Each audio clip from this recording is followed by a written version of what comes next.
You should feel lucky I'm still willing to marry you after seeing that pathetic savings account balance, Maya.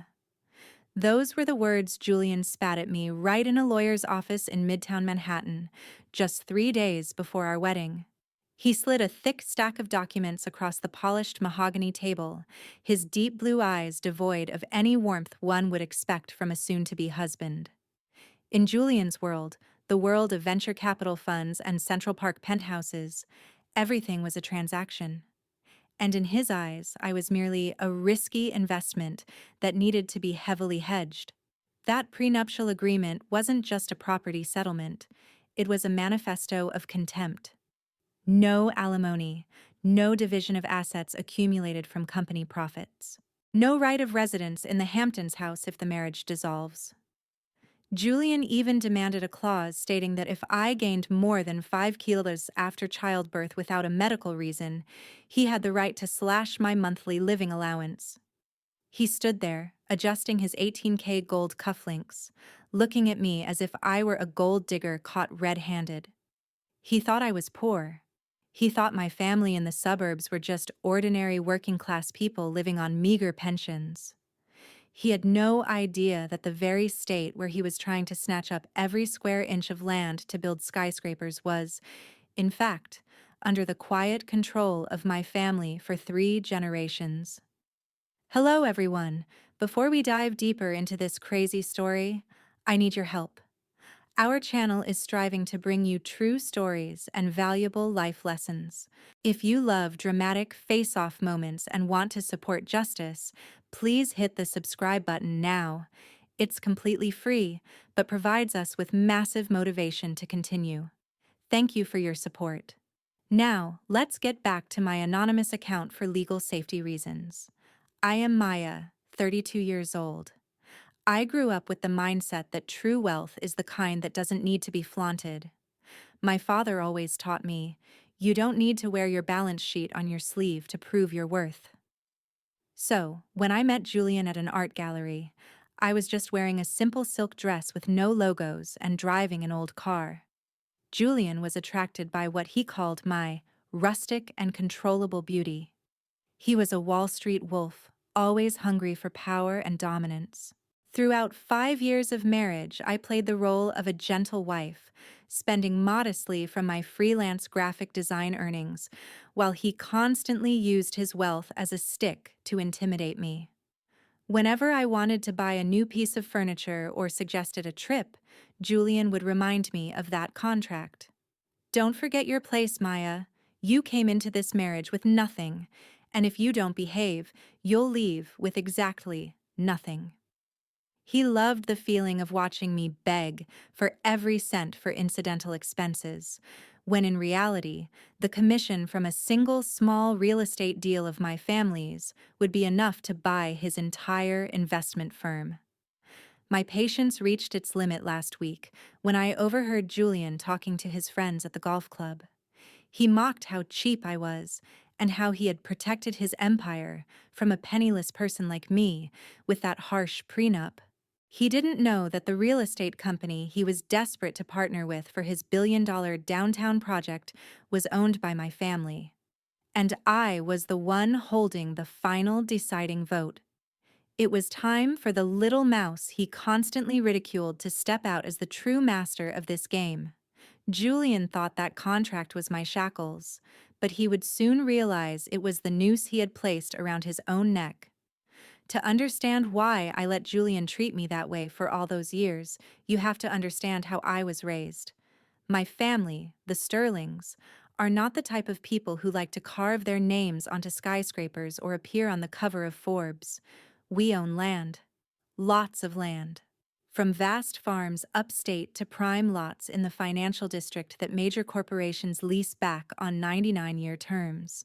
Our family motto has always been, real money is silent. Only insecurity screams. I met Julian while working as a graphic design intern, living in a small rented apartment to be independent. At the time, he was already a rising star on Wall Street, always appearing in custom Tom Ford suits with a Patek Philippe glistening on his wrist. Julian entered my life like a storm, sweeping me off my feet with candlelit dinners at Michelin-starred restaurants and imported peonies every morning. Back then, I thought I had found love. I thought he loved me for who I was, a simple girl who loved art and didn't care for vanity. But the truth gradually emerged right after we married. The promise of a happy life together quickly turned into a prison of financial control. Julian's attitude began to change as early as our honeymoon in Amalfi. When I wanted to buy a $200 local handmade handbag, he looked at me with disgust. Maya, we have to establish a budget. You can't just squander money that you didn't earn. That was when I realized that for Julian, the fact that he was wealthy didn't mean we were wealthy. In our house, his money was his. And my money, well, I essentially had nothing in his eyes. He began enforcing a harsh rule. At the end of every month, I had to submit all shopping receipts, from groceries and soap to gas. Julian would sit at his desk wearing reading glasses, scrutinizing every single item. Once, he scolded me for 2 hours just because I happened to buy a brand of organic olive oil that was $5 more expensive than the regular kind. Do you think I'm a money printing machine? If you wanted to live a lavish life, you should have chosen a family with a better background instead of clinging to me. The peak of humiliation occurred on our third anniversary. Julian hosted a dinner party at his Hamptons estate, inviting all his important partners and snobbish elite friends. I wore a simple black dress I had made myself, a sophisticated design my mother had taught me since I was a child. When a guest, a governor's wife, complimented the dress and asked which designer's collection it was from, Julian burst out laughing in front of everyone. "Oh, don't give her any delusions," Julian said, swirling his expensive red wine, his voice dripping with sarcasm. "My Maya only knows about suburban discount stores. She can't even tell the difference between Hermes silk and polyester. I had to teach her how to hold a fork properly, can you believe it?" The whole room erupted in laughter. I stood there, feeling the blood in my veins freeze. I looked into Julian's eyes and saw a chilling sense of satisfaction. He didn't just want to control me. He wanted to destroy my self-esteem so I would never dare leave him, so I would always feel I owed him for my very existence. During all those years, I thought about telling the truth many times. I wanted to tell him that the pearl necklace my mother gave me on my wedding day, the one he called cheap costume jewelry and made me hide in a dark drawer, was actually rare natural pearls worth more than the supercar he was driving. I wanted to say that my father's rundown farm that he refused to visit was actually a multi-thousand-acre estate with international award-winning vineyards. But I stayed silent, partly because of the sterling resilience, and partly because I wanted to see exactly how far Julian would go in his arrogance. I started gathering evidence. I recorded every insult, every time he used money to coerce me, and especially how he secretly diverted joint family funds, the meager ones he allocated to me, to throw into risky investments he hid from me. What he didn't know was that while he was busy bragging about his fake successes in the stock market, Julian's real estate development company, Apex Holdings, was falling into a severe crisis. They had bet everything on a massive commercial complex project. And for that project to succeed, they needed a strategic plot of land right in the middle of the development zone. That land had been owned by my family since 1920. Julian had spent months trying to contact the secret representative of the Sterling clan to buy that land at any cost. He was driven mad by the constant rejections. Every night he came home, he took his anger out on me. "What do you know about business? You're just a burden. If I don't get that land, my company will go bankrupt, and don't blame me if you end up on the street." I sat there, calmly sipping my tea, looking at the man screaming in front of me. He had no idea that the secret representative he hated to his core, the person who signed the orders rejecting all his offers, was the woman sitting right across from him. The woman he had just called a Useless burden. Before we move to the next part to see how I secretly trapped this betraying husband, if you are also outraged by how Julian treats women, please take a second to hit the subscribe button. Your support is how stories of justice like this get spread wider. Now, brace yourselves, because what Julian did in the past was far worse than what you've just heard. Every morning, the script was exactly the same. I would wake up at 6 a.m., brew Julian the Blue Mountain coffee he preferred, and stand there listening to him grumble about how I used too much electricity to heat my art studio during the winter. He would toss a $100 bill on the table, the way one throws a bone to a dog, and tell me, "Here is the grocery money for the week. Don't spend it on nonsense like fashion magazines or expensive skin creams. You don't need those things when you're just staying home." He didn't know that as soon as his Mercedes pulled out of the garage, I would step into my discreet electric car and drive to an unmarked office building on the Upper East Side. There, I was no longer Maya, the clumsy housewife. I was M. Sterling, the head of the Sterling Land Trust. For the past 2 years, I had been living a dramatic double life. While Julian was busy partying to build his self-made billionaire image on Instagram, I had been quietly buying up his company's bad debts through shell companies. You see, Julian was great at flaunting, but he was incredibly poor at managing cash flow. He borrowed money to buy a private jet, borrowed money to maintain his lavish Hamptons lifestyle, and now his entire Apex Holdings empire was like a sandcastle waiting for a light wave to collapse. In my office, I sat across from Mr. Abernathy, my family's longtime lawyer. He pushed a thick file over. "Maya, Julian has sent his 15th offer to buy the downtown lot. This time, he's proposing a price 3 times the market value. He's desperate." I smiled. A smile Julian would never recognize. "Where is he getting the money to pay that price, Abernathy?" "Bridge loans, ma'am.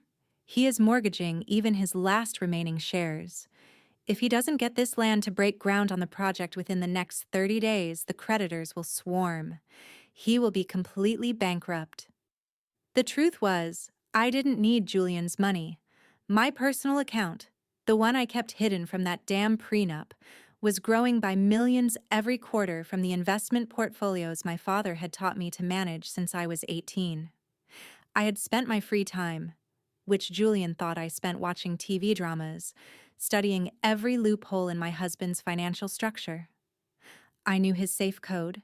I knew the names of the mistresses he used company money to support, and I knew exactly which day he would have to get on his knees.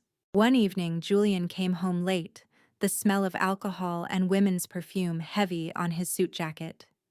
He threw the project file at me while I was sitting reading a book. "Look at this, Maya.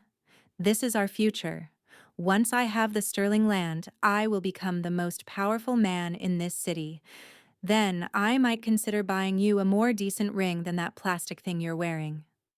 I looked at the 5-carat pink diamond ring on my hand, something Julian believed was a knockoff I bought on Etsy for $50, but was actually a rare diamond auctioned at Christie's. "I hope you achieve your goal, Julian. You deserve exactly what's coming to you." I said that with absolute sincerity. He truly deserved the downfall waiting ahead. To speed up the process, I directed Abernathy to send a false signal. We let Julian's side know that the Sterlings were considering another offer from his biggest rival. Julian fell for it completely. In a panic, he did exactly what I knew he would. He forged my signature on several mortgage documents for our joint assets, the few things in my name, to get more cash to pay off maturing debts. He thought I was too stupid to ever check the accounts.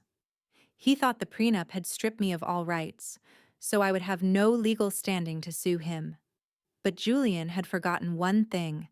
That contract was drafted by his lawyer based on false information about my assets. Under American law, if one party intentionally provides false information or commits financial fraud within a marriage, that contract can be declared void. Every night, I still lay beside him, listening to the smug breathing of a man who thought he was king. I secretly recorded his phone calls with his mistress, where he promised to dump his poor, pathetic wife as soon as the sterling deal was finalized. He told her I was just a free insurance policy to make him look like a family man in front of conservative investors. The more I heard, the more my heart turned to stone. No more tears, no more disappointment. Only a plan calculated down to the second. I began gradually moving my grandmother's precious heirlooms out of the apartment, replacing them with perfect replicas that no one could distinguish by eye. I prepared the most powerful legal team, ready to activate at precisely the right moment. Last month, Julian bragged that he had booked an anniversary party at the Plaza Hotel. He told me, "Dress properly. Don't embarrass me in front of the shareholders. I'm going to announce big news that could change this entire state." I smiled and replied, "I have some big news for you that night too, Julian. I promise it will be a night you will never forget." As I stood in the dressing room, looking in the large mirror, I no longer saw the timid Maya of 5 years ago.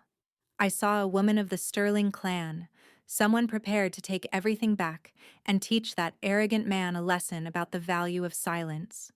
That night, the Plaza Hotel sparkled under the brilliant yellow lights of Manhattan, looking like a fortress of vanity.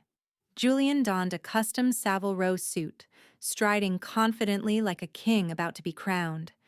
He looked at me, now wearing a silk cream dress, the simplest yet most exquisite piece from my grandmother's heritage collection, and snorted condescendingly.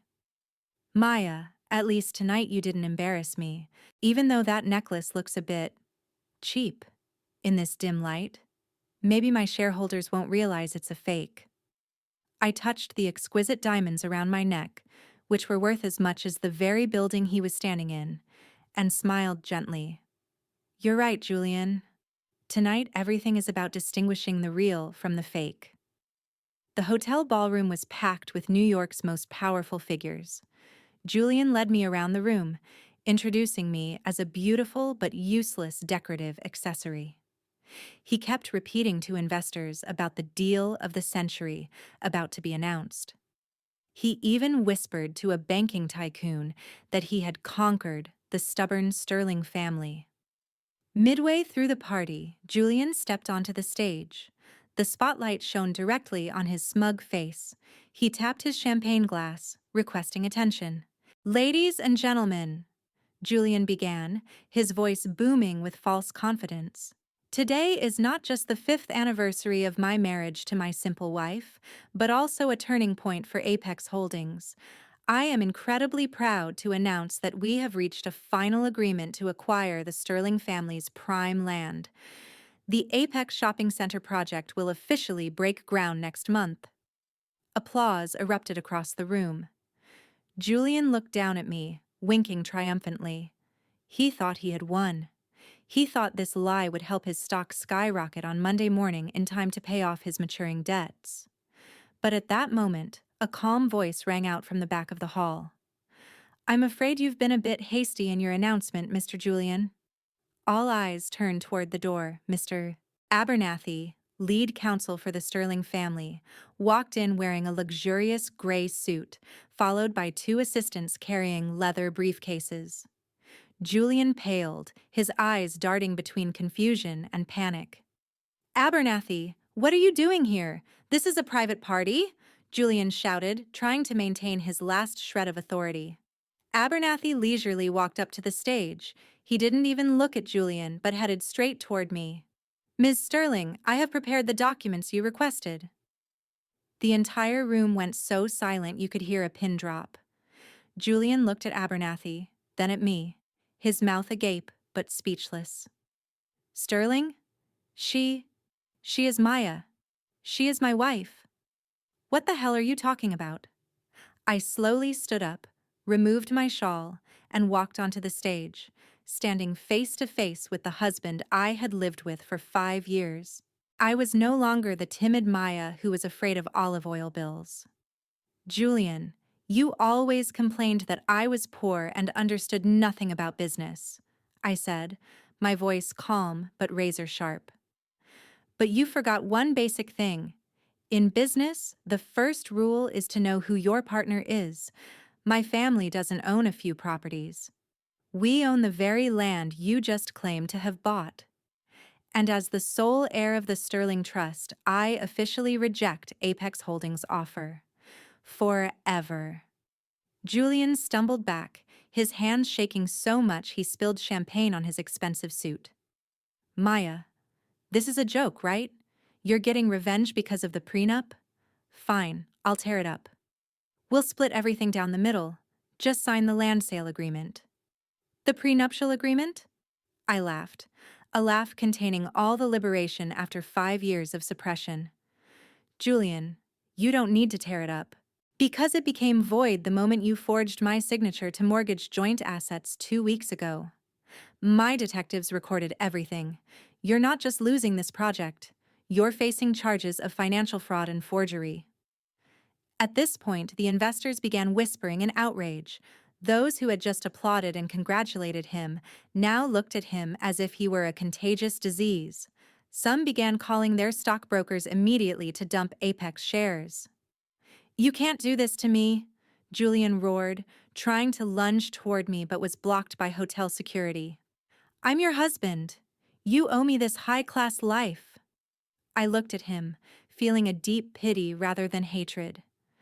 Julian, this ring, this dress, and even the land you crave, they are all mine. The only thing you ever gave me was contempt. And tonight, I return it to you, along with the total debt I have bought back from your banks. I signaled to Abernathy. He stepped forward and handed Julian a red envelope. This is a debt recall notice and a divorce petition. Under the terms you drafted in the prenuptial agreement, you must vacate the penthouse by tomorrow morning. Oh, I forgot. That penthouse is actually located in a building owned by the Sterling Group. I've already canceled your lease. Julian collapsed onto the stage floor, amidst shards of glass and spilled wine. The spotlight still shone on him, but now it was no longer the aura of a king. It was the interrogation light of humiliation. I turned to the crowd, who were looking at me with a mix of respect and fear. The party continues, everyone, but as of tomorrow, there will be no more Apex Holdings. Instead, the Sterling Group will take over this project to build a community relief center and art space. Good night, everyone. I walked off the stage without looking back at the man sobbing behind me. When I stepped out of the Plaza Hotel, the New York night air felt strangely fresh and free. The Sterling family limousine was already waiting. I stepped inside, leaned back into the leather seat, and closed my eyes. The war was over, and I had won, exactly the Sterling way. Silently and absolutely. The next morning, New York City woke up to a shock on the financial headlines. The titles of the Wall Street Journal and Bloomberg simultaneously reported: the instant collapse of Apex Holdings, the fraud of the century, or an empire's revenge. Julian, the man who was the darling of investors just yesterday, was now an outcast. Apex Holdings stock went into a free fall, losing 90% of its value in just the first few hours of trading.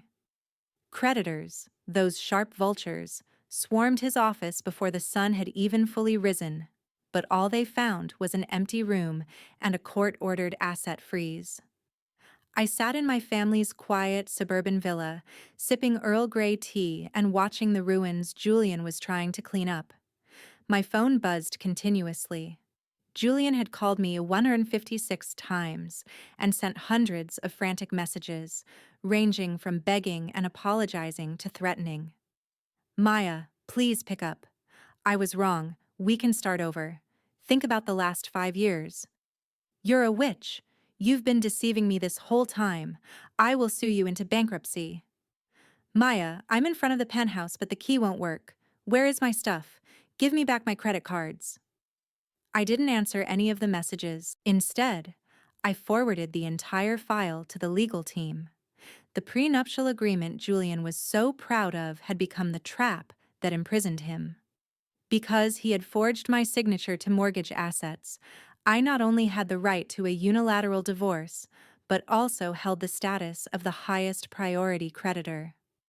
Everything he had left, from the Patek Philippe watch and his car collection to his expensive suits, was seized to pay off the debt I had acquired. That afternoon, I decided to meet him one last time at Abernathy's law office. Julian walked into the room looking like he had aged 10 years. His once slick hair was disheveled, his eyes were bloodshot from lack of sleep, and the suit he wore had begun to wrinkle. "Maya," he uttered, his voice trembling. He moved to grab my hand, but Abernathy coldly blocked him. "Please, you can't do this to me. I spent my whole life building Apex. If you withdraw the debt payment demands, I can revive it. We'll be New York's power couple." I looked at him, feeling a surge of disgust. "Julian, you still don't understand? Last night wasn't about power. Last night was about the truth. You never loved me. You loved the feeling of dominating someone you considered inferior. You loved how you could use money to mold me according to your wishes." "I love you," Julian shouted, fake tears beginning to fall. "Oh, really? Then what about Isabella?" I threw a stack of photos on the table. They were images of Julian and his young mistress at a resort in the Maldives last month. The trip, he told me, was a busy business trip to save the company. "You bought her an apartment using the money you deceitfully took from our joint fund.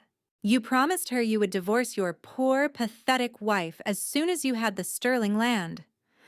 Julian's face went from pale to gray. He was speechless. "And here is the latest news for you," I continued, my voice firm. "Isabella moved out of that apartment this morning. As soon as she heard Apex was bankrupt and your accounts were frozen, she took all the handbags and jewelry you gave her and ran off with another stockbroker. It seems your love is only worth as much as your bank balance, Julian." Julian buried his head in his hands on the table, his shoulders shaking. "You took everything from me." "No, Julian. You lost everything yourself. You had a loyal wife and a family that was always ready to support you if you lived sincerely. But you chose greed and arrogance. You looked down on simple people because you thought they had no value. And now, that very simplicity will take you to court." Karma came for Julian cruelly. Not only did he lose his entire career and reputation, but he was also investigated by the SEC for market manipulation and falsifying financial records. The best friends at the golf club and the partners who once praised him now all turned their backs and refused to take his calls. Julian's mother, the woman who once gave me a set of plastic plates for my birthday because she thought it suited my background, called me, crying and begging me not to let her son go to prison. She spoke of family duty and compassion. I gave her only one answer. "Ma'am, as Julian once told me, we should live strictly by the terms of the contract, and our contract has no clause for compassion toward a deceiver." As a result, Julian had to sell everything remaining to pay his legal fees. He had to move out of luxurious Manhattan to rent a dilapidated apartment in a remote suburb, the very place he used to call the slums for losers. From a Wall Street star, he became a man on probation, working part-time bookkeeping for a construction supply store just to survive. Every time he sees my name in business magazines as the most powerful woman in the state, or sees me appearing at charity events with the Sterling clan, I know Julian will feel the sting of regret. But it won't be regret for losing me. It will be regret for not knowing just how rich I was. And that is the most fitting punishment for him.